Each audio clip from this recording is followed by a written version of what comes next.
corporations making initiatives first and then the regulations come second, which as long as you're not doing anything blatantly terrible, I think that's the fastest way to digitize transactions. And that's the fastest way for growth for an economy while still protecting the consumer and the brands.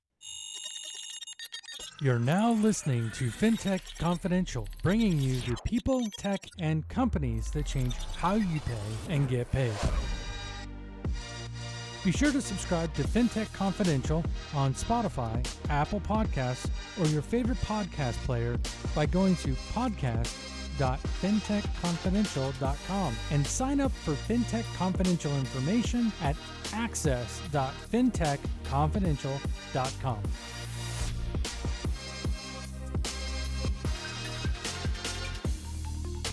Jordan, welcome to the show. So excited to be speaking to you today. There are, especially like financing purchases is like nothing new, but yet buy now, pay later has exploded across the globe. And your latest venture with QisstPay, it seems that you fan the flames of the fury that's going on in that, and especially in a region that typically is cash is king for that region. So with you being the founder of QisstPay, did you find FinTech or did FinTech find you? I mean, I think like most people in fintech, you never grew up saying, I want to be in fintech or payments or what. I think a lot of people just fall into it, but glad to be here. Glad to be chatting with you again. It's when you look at what's happening in the region, there is a big digital transformation. It's the same thing that's happened in most emerging markets, a lot of Africa. And what you're starting to see is you have this big cash-based society. And really what's happening is the government's realizing, hey, there's a lack of tax revenue we're collecting on, and consumers starting to realize, hey, there is a big advantage using digital purchases, right? It frees up a lot of time. And then of course, corporates have less risk because there is a hidden cost handling cash. So people are starting to come around. They're realizing what's happening in developing countries. And I think when you look at developing countries versus the developed country, you'll notice that digital payments are at the forefront of that. And look, the reason BNPL is blown up versus lending is because BNPL isn't lending. I think it's a nuanced difference. It's okay if I lease a car, am I buying it or am I renting it? It's neither. It's something completely different. And so when you look at what's happening is that people are trying to realize that being able to just simply split their purchases into multiple payments isn't the same thing as lending, where you're doing like a 6-month installment loan, right? That's completely different than traditional buy now, pay later. And the medium of which how you do that is also really important. And so BNPL is going to continue to grow, but I think buy now, pay later is going to roll up into a larger segment of fintech. I to this day, I love BNPL. I think it's an amazing solution. However, I do think that we're going to start to see an evolution in this, whether this means it being a consumer-based journey, a merchant-based journey. And it'll be really interesting to see how everything plays out over the coming years. So you dove right into the BNPL side of the house, but like, how did you even get into FinTech? Like, what was like your first role in FinTech, and then like how did it progress to where you're at today?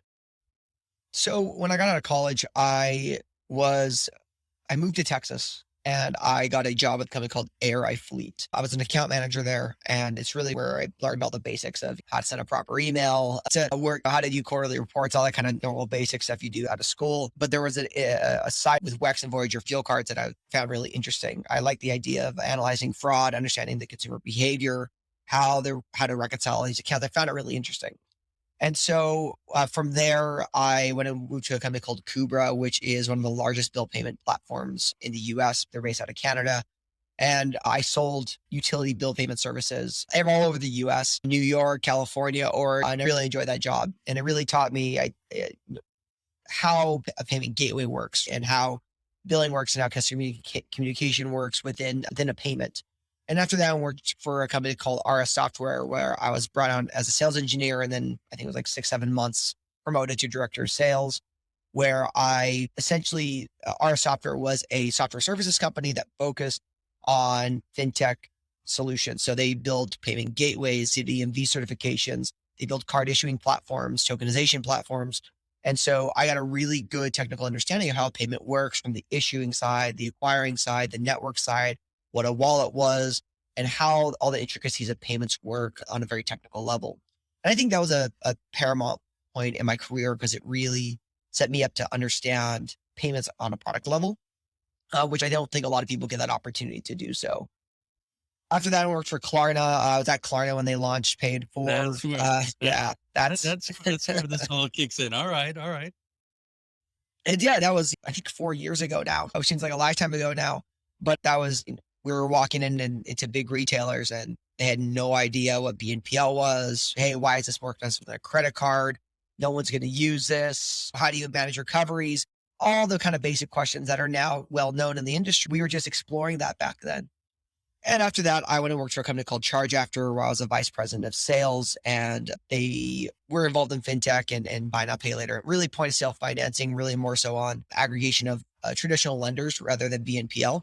But really gave me, once again, a different view because I'd never looked at subprime, near prime credit providers.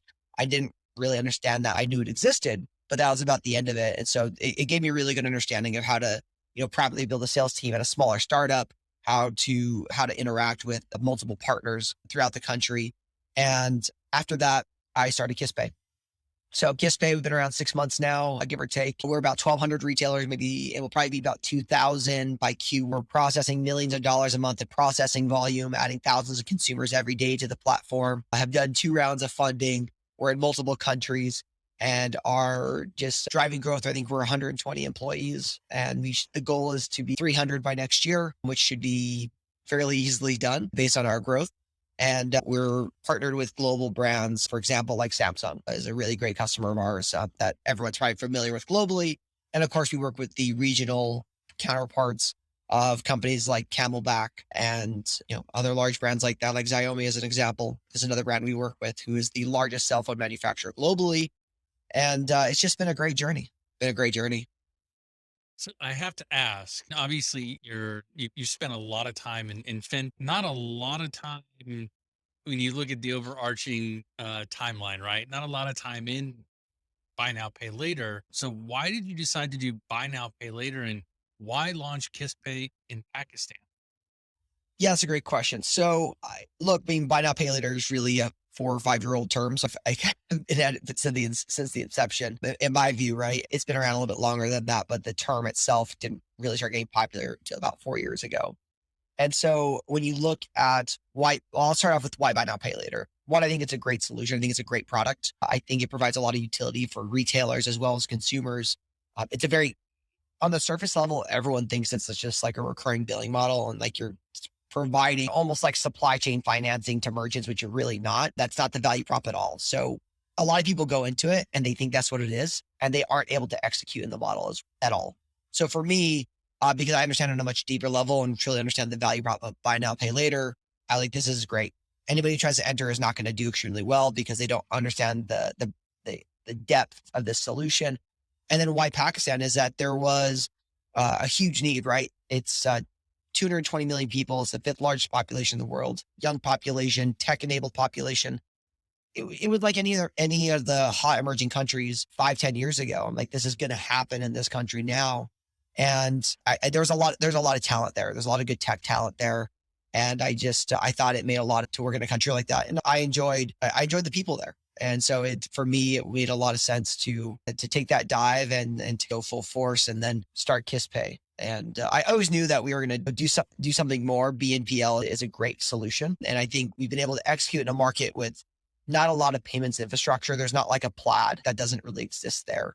There's not really a Stripe that exists. There's a few players coming in, they're getting there. But especially even 6 months ago, it was a nightmare trying to get anything set up. We were able to execute in a market with no payments infrastructure, lots of cash floating, like 95% cash payments. And we were able to do extremely well, extremely quickly. I think with our ability to execute in an environment like that, we're really excited about our global expansion and to come into countries like Bangladesh and Sri Lanka. So you mentioned cash, and so how did you break through that cash stranglehold that has been in that region for so long? How have you gotten through that? So you have to understand the value prop from a consumer perspective. When you look at, now look, cash is still the primary mode of payment, but when you look at share of checkout, especially online, many times we actually have a higher share of checkout than the credit and debit cards. which is funny because people are paying with credit and debit cards on our solution, but it's about the incentive, right? So there's a big trust issue in Pakistan where as a consumer, if I order something online, I don't trust the retailer to send me what I'm going to get. And if they do trust the retailer, they don't trust the delivery company to make sure it actually gets to them. So the form of cash is a way to say, hey, I'm not going to give you my money until I receive the item and I can inspect it myself.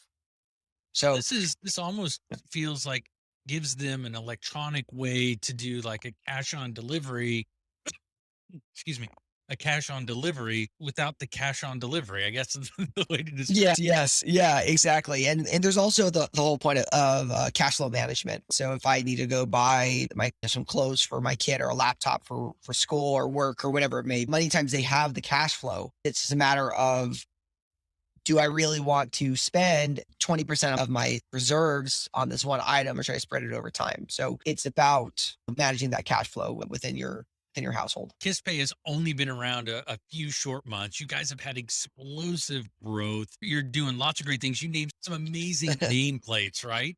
So what would you consider to be your three major successes this year outside of launch? I think it's other than like the generic answer of growth, you sign great brands. I think I think we've definitely put together an awesome work culture. One of the issues that we find in emerging countries is that there's typically not a well-developed startup culture. So the idea of here in the US, hey, I have no problem going working for a startup that's risky, right? Because I know, hey, if I lose my job because the company goes under, I can find another job in 2 weeks. Like it's not a big deal, right? Right. Over there, it's much different. So that culture of, hey, I'm going to take this risk and instead of working for a big corporate or a big bank, I'm going to go work for a startup is really difficult for a lot of people to comprehend. I think we've done a really good job.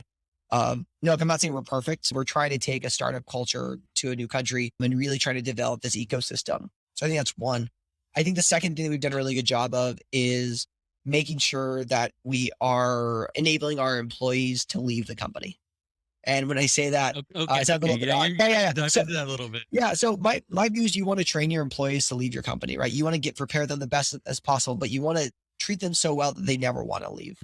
That's something that I'm really focused on, that I really want our employees to feel like they're there because they want to be there and they're getting the best of the best. And every day we're trying to figure out new ways. And yesterday I posted, I think maybe 2 days ago, I posted how we don't have a vacation or sick policy. It's just if you're not feeling well, you don't feel like coming in, don't come in. We trust you as an adult to make the right decision to do what's in the company's best interest. And that was my most liked and engaged LinkedIn post. I think I have almost 100,000 views on it, which is nuts. I definitely saw that when you posted it. And that's really nice to see, especially in a region and with that culture that you and I have talked about numerous times, that's new. That is something like to the US, it's something that is very, I wouldn't say common, but it's not unusual.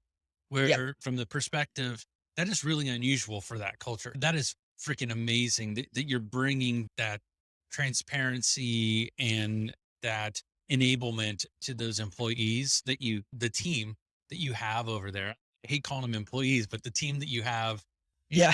on there, because that just that gives them, at least from my perspective, gives them the ability to really put in the blood, sweat, and tears to make it successful. Exactly. And like, look, at the end of the day, as a startup, if you work at a startup, you have to have a lot of passion for what you're doing. So if you treat them well and you train them, they're going to be like, look, I know I'm wanted in other companies, but I don't want to leave. Like that to me is, I know a lot of employees have been offered other jobs and they've had the courage to come and tell me or like their managers, hey, look, I got this job offer, but I want to stay. And I think that's so cool. That makes me feel so good.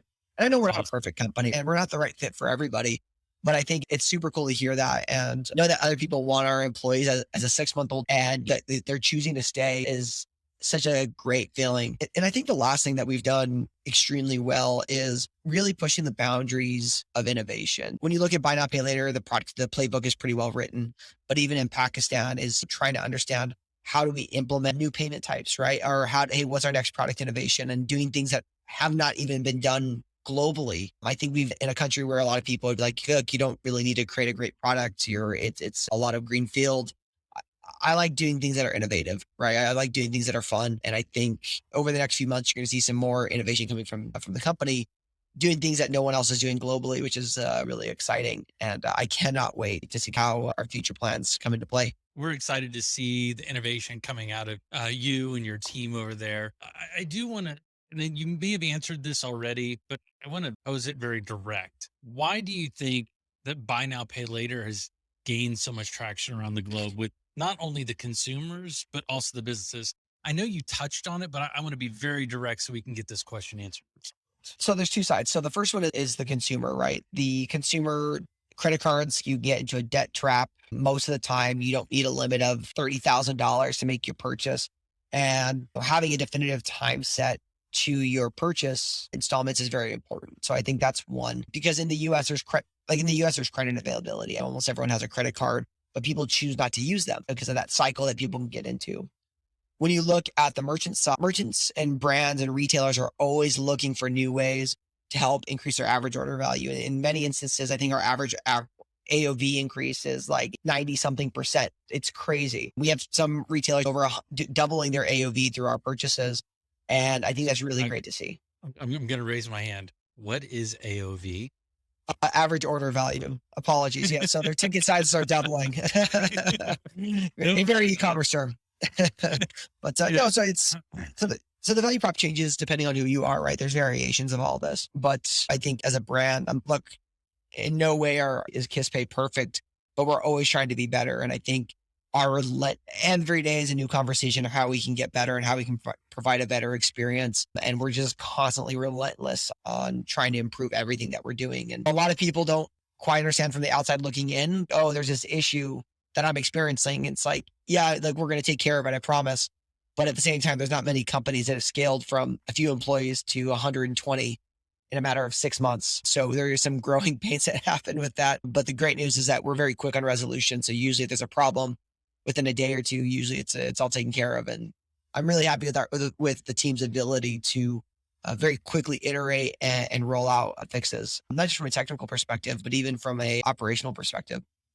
Yeah, I thought it was interesting. You and I had the opportunity to sit down at Money 2020 in Las Vegas this year.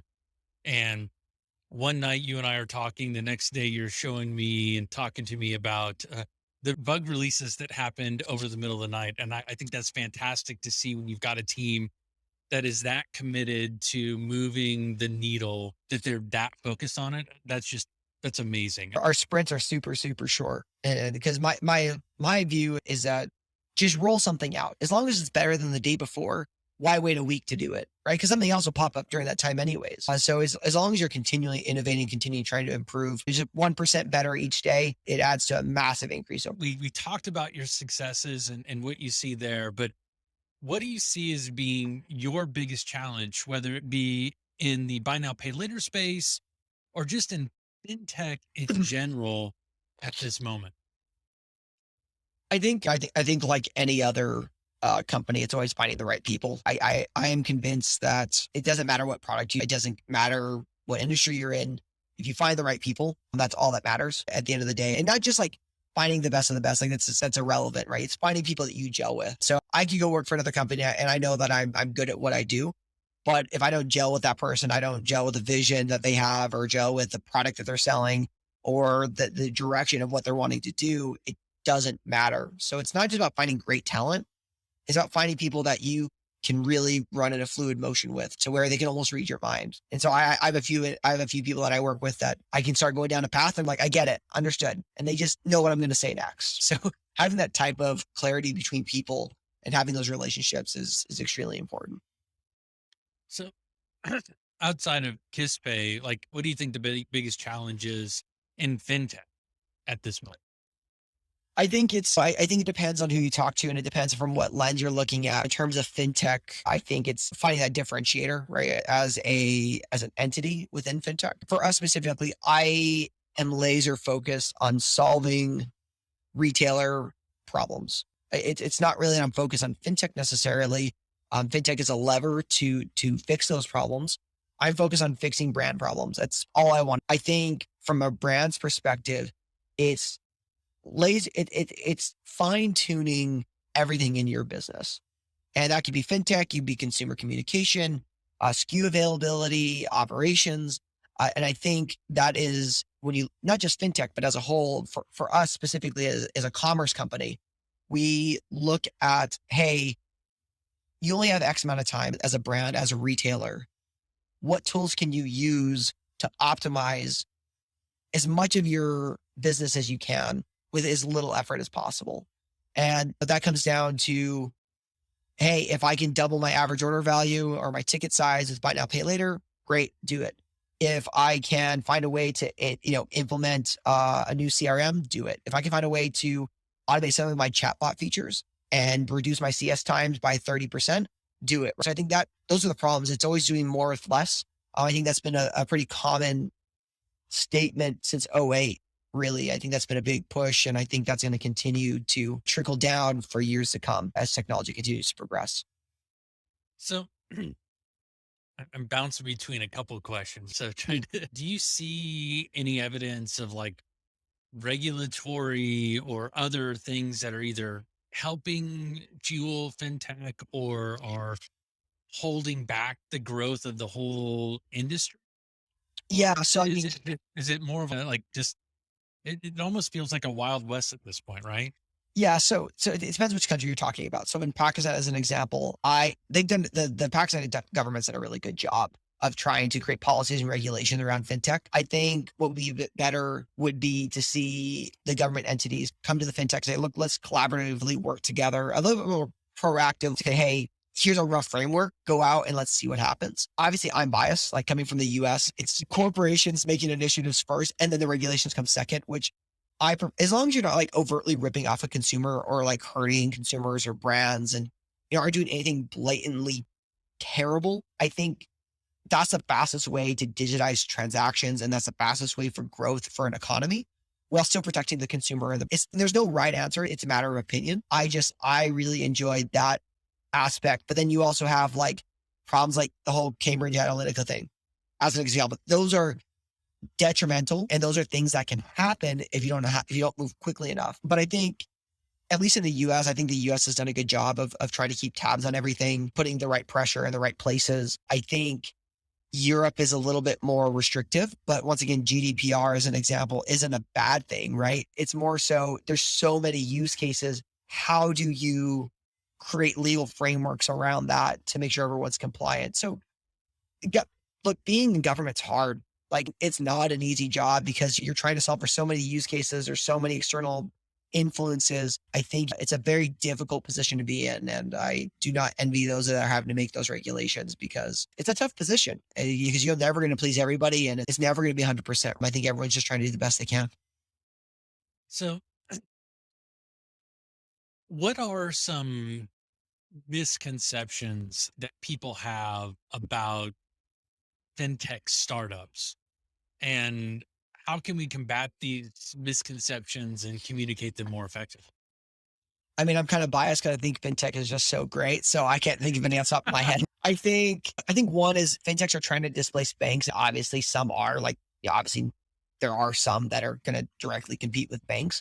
But I think to say all fintechs are directly trying to outdo banks is a complete farce. When you look at some banks in the US, they've done a really good job of embracing fintechs and now they are massive, right? Because what they realized, look, we're not good at innovating. We're not great at handling customer support very quickly. Like we're too big. So what they need to do is leverage their existing licensing licenses, their frameworks, their government their understanding of government regulations to help fintechs innovate faster and support them on the back end. I think one of the biggest misconceptions that fintechs are not out to displace anybody, right? They're there to improve the consumer journey. And I think if everyone comes together, it's a win-win for everybody because the banks that have embraced fintechs are the ones that are absolutely killing it right now. Everyone's closing branches, losing EPS, and everything else negative that comes along with it. I saw today there was a large bank that said, "Oh, we're introducing a buy now, pay later card." I'm like, you are completely missing the point of buy now, pay later. Once again, it comes down to people thinking buy now, pay later is just a payment option, a recurring billing engine, or the ability to split payments. It's not any of that. And so once again, I think that same misconception is going to continue to be there. And it's funny you bring that up because I got an email from one of my banks saying, now we have a buy now pay later solution for you. And realistically all it is, use your debit card, then log into our website and then tell us if you want to split that up into multiple payments. So it was very disjointed. American Express has done a very similar thing. Lots of credit cards have done that. Excuse me. So it makes it really interesting to try and Look, I may have a wrong view on this, but my view has always been if I was the CEO of a large bank, I would be like, all right, we're going to acquire you guys, a buy now, pay later company or some fintech company. We're going to acquire you. We're going to give you all the support you need because you're part of us. And then we're going to continue to let you operate and you're going to be our innovation center, right? Because you always see banks like, oh, we've got innovation centers. We take 50 people and we put them into like mini startups, but they never succeed because they're coming from within the bank. But if you have an operating business that's like showing progress and growth, just let them keep doing what they're doing. Give them capital, give them resources. Don't hinder them. Let them be a disjointed part of the company. And then once they find like a good thing, then you have all these consumers and merchants on the back end that you can flow into it. If I was the head of a bank, I would be focused on trying to acquire a fintech and using that as my peer innovation center rather than trying to, create these half-baked products internally because they never work out. I've not seen one bank, even the neobanks, like that try to do buy now, pay later, just as an example, succeed. It's like the same thing with budgeting within banks. Like y'all see, oh, we now have a budgeting tool within the bank. Yeah, but I've got like 5 other cards, like wallets, cards. So it doesn't make sense, right? It doesn't make sense to me. So that's the path I would take if I was a big corporate entity. and I appreciate you bringing that up because I had the benefit of working for a large corporate organization that decided that they were going to create an innovation, created it, put a whole bunch of stuff together on it, but nothing came out of it, like you said. And the main reason for that is because the innovation center had to play by the Sarbanes Oxley rules, had to play by all of the corporate overhead and public company overhead rules that it made it nearly impossible to move things forward at a pace to get that feedback, Yep. like you're talking from a startup perspective, of that rapid iteration, rapid feedback, the moving forward. I like to take the action, ask for forgiveness Yep. perspective.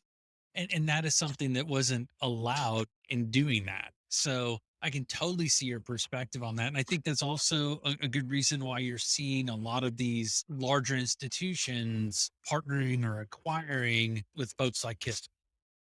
Yep. No, 100%. 100%. And it's funny enough, we actually have an employee that came from an innovation center doing exactly that. And it was just so, I love all like the gritty details. It's look, the things have been trying to do this for years and like never works out. Like look, they just need to bite the bullet and just, I know they're like, oh, so what happens is they say, oh, we can build it for less. That's always the answer that they have because they think that Oh yeah. it's too expensive. Yeah, it's too expensive until 6 months down the line and their valuation triples. I'm biased, but if I was the head of a bank, that's 100% what I'd be doing. I don't care what it costs.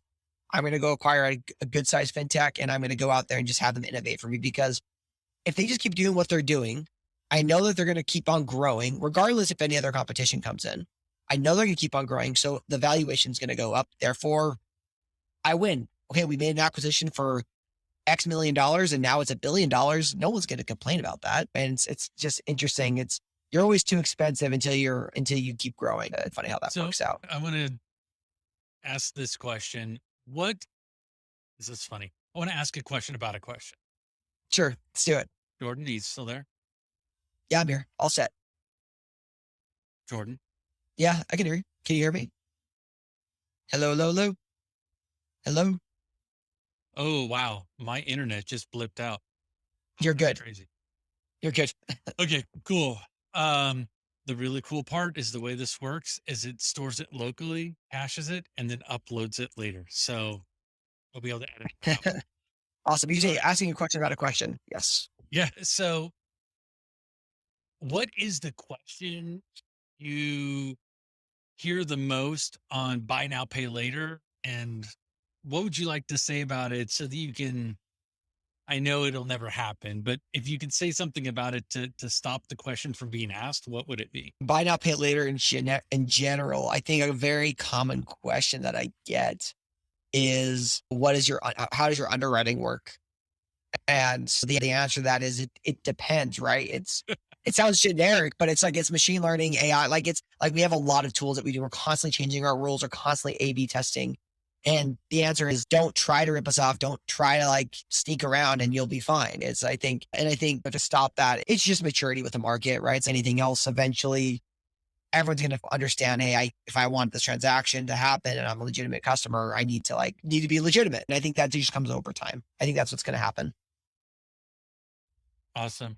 Jordan, is there anything else that you wanted to talk about that maybe I haven't brought up? I know we covered a lot of ground today, but I just wanted to see if there's anything that we've left out that you think's important. I think one thing that people need to realize that this is just the beginning of fintech. People think, all right, fintech's starting to slow. Like we're like you look at the bell curve of when it's going to go down or like slow down. I think we're like 25% up the upward trajectory rank. So I think not any, and this is like obviously a broad statement, but I think most fintech companies that are operating well today will either be acquired or continue to grow. I think a large majority of them will continue to grow over the next 5 to 10 years. I think we're just at the very beginning of fintech, and I don't think it's going to slow anytime soon. I think I think one very important statement that as a whole, QisstPay is not, we're not a buy now, pay later company. A lot of people know us because of that product, but we're a global fintech company that solves merchant problems. That was our vision from day one. Buy now, pay later just happened to be the first iteration of that, but we're focused on solving merchant problems. At the end of the day, it's brands and retailers. We want to solve their problems. If we do that, we'll continue to grow. Awesome. Jordan, where's the best place for people to learn about QisstPay, learn about how to, if they're like, hey, this sounds really exciting and I want to join the team, where are the best places for everybody to learn more and to find out about open Yeah. roles? Yeah. So just go right here, quisstpay.com. Really simple. For those of you who don't know, Quisst in Urdu, which is the native tongue in Pakistan, means installments. So installments pay. This case, our first product is just stuck. And now it's got a lot of brand equity globally. So feel free to go there. If you don't know who we are, ask anybody in fintech. We're actually rated, I think, globally. I think we're in the top 40,000 websites globally, top 25,000 US. And in Pakistan, I think we're close to top 500. So we've got pretty good coverage, especially in the fintech community. Everyone feel free to reach out. Always happy to have a conversation. So let's go ahead. I'm going to spell this for everybody. It's QisstPay.com. And that's where you can find everything about QisstPay. Reach out to the team, find out more about it. Jordan, I appreciate you coming on. And this has been a great discussion. I always love our conversations about this. Absolutely. Really get to dive into a lot of details. So thank you again for hopping on today. Hey, thanks, Dad. Hope you have a great rest of your day. Same to you, man. Take care. Bye. Be sure to subscribe to FinTech Confidential on Spotify, Apple Podcasts, or your favorite podcast player by going to podcast.fintechconfidential. Our show notes in each episode are available at www.fintechconfidential.com, and you can get FinTech Confidential information by signing up at access.fintechconfidential.com. If you want to be a guest on FinTech Confidential, submit your application. Guest.fintechconfidential.com. FinTech Confidential, bringing you the people, tech, and companies to change how you pay and get paid.